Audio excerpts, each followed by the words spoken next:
कृपया अपना शुभ नाम बताएं। मैं निहाल इंगे सह संयोजक लखनऊ बंगी नागरिक समाज। आज हमारा बंगला समाज का 9 वर्ष का उत्सव है जी। 15 अप्रैल को पहला बैसाख के नाम से बंगला समाज का 9 वर्ष का उत्सव मनाया जाता है, जो कि हमारे लखनऊ बंगी नागरिक समाज वर्षों से इस उत्सव को मनाता चला है। तो इस उत्सव का जो हमारा समाज के जो पूरे चीफ कन्वीनर साहब हमारे हैं माननीय पी.के. दत्ता जी, पी.के. दत्ता जी के नेतृत्व में आज भी हम लोगों ने हर्षोल्लास से इसको मनाया है। बाकी आप कह सकते हैं तो हमारा रविंद्र संगीत हो गया, इन सब चीज़ों पे चर्चा हुई। समाज के कल्चर को कैसे बढ़ाया जाए आने वाले इस नए साल में, उस सब का हम लोगों ने विषय में चर्चा की और समाज में बंगाली समाज का उत्थान कैसे हो इस पर भी विषय में चर्चा। बांग्ला नववर्ष का इतिहास क्या है, कैसे इसकी उत्पत्ति हुई, कैसे प्रारंभ हुआ? ये जो उत्पत्ति का है ये हमारे माननीय चीफ कन्वीनर साहब पूरा इस पे रोशनी डालेंगे। कुछ बताना चाहें आप?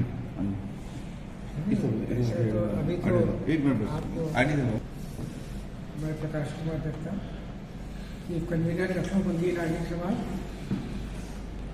साथियों, पहले तो आप लोगों का धन्यवाद देता हूँ कि इस गर्मी में आप लोग यहाँ पे आए। थोड़ा सा जरूर देर हो गया क्योंकि Bengalis are always scheduled, they are always scheduled. Schedule का मतलब होता है कि अगर 10 बजे का टाइम दिया है तो हम 10 बजे प्रारंभ करेंगे। अगर 12 बजे का हमने समय दिया है तो कार्यक्रम को समाप्त करना है, क्योंकि दूसरों को परेशानियों को हम देखते हैं, क्योंकि कोई कहीं से आ रहा है, कोई कहीं से जा रहा है। तो आज हमारा बांग्ला नववर्ष, जिसको हम शुभ नववर्ष कहते हैं, और ये हमारा जो नववर्ष है ये 1433 यानी 1433 साल पहले बांग्ला नववर्ष की गणना हुई थी। और उस वक्त हमारा जो ईस्टर्न पार्ट था वहाँ ज़्यादातर मुसलमान भाई लोग थे, तो उनकी नवाबी होती थी। जैसे आप समझ लीजिए कि हमारा सियालदा है, जैसे हमारा मखमल की साड़ी वहाँ बनती थी, जगह बहुत फेमस है। ढाका है। तो कल्चर बड़ा, बंगाली कल्चर और मुस्लिम कल्चर एक साथ तैयार हुए। तो आप देखिए कि उनका भी जो साल है वो 1444 है, हिजरी जो है वो 1444 है, और बंगाली लोग जो है वो 1433 में। तो ये जो कैलेंडर सिस्टम था, ये जो सोच थी, ये डेवलप हुआ है हमारे बंगाल से। और 1952 में एक बहुत बड़ी घटना घटी थी जिसमें बांग्ला भाषा को लेके बहुत बड़ा बवाल हो गया था। बांग्ला तो बांग्ला, जब डिवीजन हुआ तो बांग्ला का जो हिस्सा ढाका में गया तो उसका पूरा कल्चर बांग्ला का था। तो 1952 में चूँकि ईस्ट पाकिस्तान वो कहलाती थी, तो वेस्ट पाकिस्तान के शहंशाहों ने कोशिश किया कि बांग्ला भाषा को ख़त्म करके वहाँ राष्ट्रीय भाषा उर्दू किया जाए। इस पे बहुत बड़ा समझ लीजिए कि झमेला हुआ, हजारों आदमी की जान गई। और वही साल 1952 को ही यूनेस्को ने बाद में मातृभाषा दिवस के रूप में मनाया, जो 21 फरवरी को मनाया जाता है। इसके पीछे अगर कोई है तो हमारा बांग्ला है। आज के समय में देखा जाता है कि युवा पीढ़ी है वो ईसाइयों का नववर्ष 1 जनवरी को मनाने में अधिक रुचि दिखाती है। उनको हम कैसे मोटिवेट करेंगे, प्रोत्साहित करेंगे कि वो हमारा सांस्कृतिक अपने जो है उनको नववर्ष को मनाएं? देखिए, ये बड़ा गंभीर प्रश्न आपने रखा है जी, और इसके लिए हम माता पिता रिस्पॉन्सिबल हैं। अगर हमने वो कल्चर अपने बच्चों को नहीं दिया जो कल्चर लेके हम लोग चल रहे हैं, तो जाहिर सी बात है कि जहाँ उनको कुछ अच्छा लगेगा, अच्छा उस सेंस में तो नहीं है कि रात में 12 बजे आप शराब पी के और नया साल मना रहे। भाई अच्छा तो ये होता कि रात 12 बजे आप गरीबों को खाना खिलाते, आप लोगों के जो ठंडे में हैं उनके लिए कुछ साल लिहाफ का बंदोबस्त करते। बियर और रम या विस्की से ये नया साल का जो कल्चर, वेस्टर्न कल्चर है, उसको हम अडॉप्ट करते जा रहे हैं। और उसी के लिए लखनऊ बंगी नागरिक समाज पिछले 15 साल से प्रयासरत है। पिछले 15 साल से हम एक एक आदमी को, और लखनऊ बंगी नागरिक समाज में हमने खाली बंगालियों को अपना मेंबर नहीं बनाया, आज हमारे 1500 से ज़्यादा मेंबर हैं 10 साल के अंदर कोई भी ऐसा समाज नहीं जहाँ इतने मेंबर डेवलप हुए और सारे समुदाय के मेंबर हैं। सिंधी भी हैं, पंजाबी भी हैं, सरदार भी हैं, मुसलमान भी हैं, आपके ब्राह्मण भी है, कास्ट भी।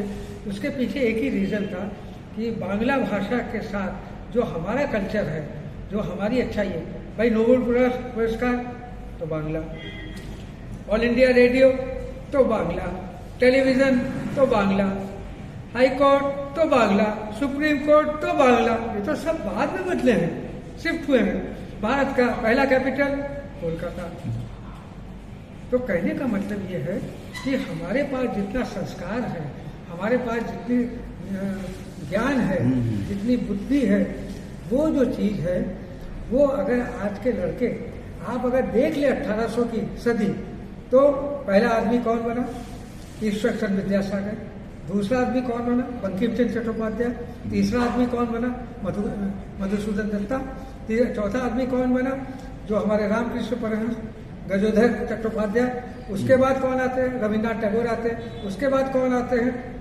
स्वामी विवेकानंद, नरेंद्रनाथ दत्ता। उसके बाद कौन आते हैं? शरद चंद्र चट्टोपाध्याय। उसके बाद कौन आते हैं? हमारे नेताजी सुभाष चंद्र बोस। आज का जो कार्यक्रम था उसमें मतलब मुख्य रूप से कौन कौन लोग आमंत्रित थे, कौन कौन लोग आए थे? देखिए, जहाँ तक हम कार्यक्रम करते हैं तो मेरा छोटा भाई है, नाम बताओ। और उनका नाम है सुधीर हलवासिया, जिनके महल में आप बैठे हुए हैं। तो मेरा जब भी कार्यक्रम होता है वो हमेशा मेरे पास आते हैं। और कौन कौन से लोग आए थे? जो तमाम क्लब के लोग आए। किस क्लब का नाम? लखनऊ के ढेर सारे क्लब के लोग आए, एक से एक लग आए। प्रभात कुमार दत्ता है ट्रांसमोमती से, हमारे नीरज दे बैठे कैंट से।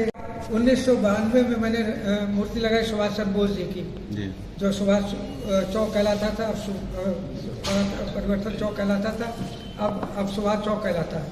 उसके बाद लाल बाग में प्रसिद्ध बंगाली AP सेन साहब की मूर्ति लगाई। तो अब हम बंकिम चंद्र चट्टोपाध्याय की मूर्ति लगवाने चाहते हैं, क्योंकि ये 150 साल चल रहा है और वंदे मातरम का 150 साल का कार्यक्रम चल रहा है। लखनऊ में मैंने मुख्यमंत्री से कहा, गवर्नर साहब से कहा, राजी हो गए।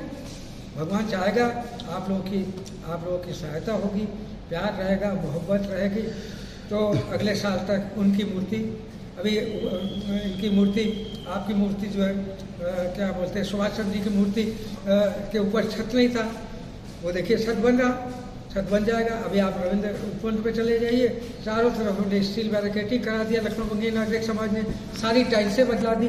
तो हजरतगंज में आदमी जाएगा तो सुकून से देखेगा तो किसके चरणों में बैठे हैं। आजकल तो हम पूछते हैं, भाई ये किसकी मूर्ति लगी है जी। तो सोचने के बाद डॉक्टर साहब थे, तो उन्होंने कहा अच्छा। तो हमने कहा शर्मिला टैगोर का नाम सुना है?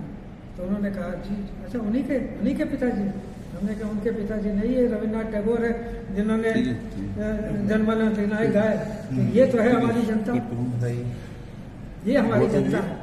आप लोग आ जाते हो, इसको फैलाते हो, कुछ लोग देखते हैं, कुछ लोग बंद कर देते हैं। तो साथियों, आप सबका ढेर सारा आभार कि आप यहाँ आए। धन्यवाद सर, नमस्कार।